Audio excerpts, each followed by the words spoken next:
என்ன இவ்வளோ அவர்க்கா இருக்கு? அம்மா இதை பார்க்கலையா? சரி நாம போய் இப்போ போய் சொல்லுவோம். அம்மா கொஞ்சம் வாங்களேன்.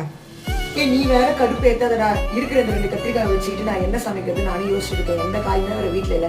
நீ வேற இங்க வா அங்க வாங்கிட்டு டென்ஷன் பண்ணிட்டு இருக்காங்க. நெஜ வீட்டுல காய் இல்லையா? கொஞ்சம் வாங்க, அதுக்கு நான் கூப்பிடுறேன். என்னடா சொல்ற? இது வா. இங்க பாருங்க எவ்வளவு அவரைக்காய் இருக்குன்னு.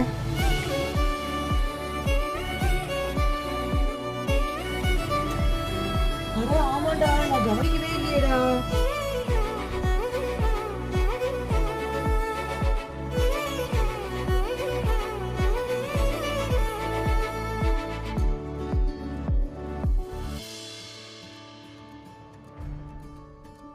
இங்க பாத்தியா எவ்வளோ சூப்பரா வந்து ஃப்ரெஷ்ஷாக அவரைக்காய் நம்ம வீட்டில் காய்ச்சிருக்கு. இதை வச்சு இன்னைக்கு சூப்பரான ஒரு அவரைக்காய் பொரியல் தான் பண்ண போறோம்.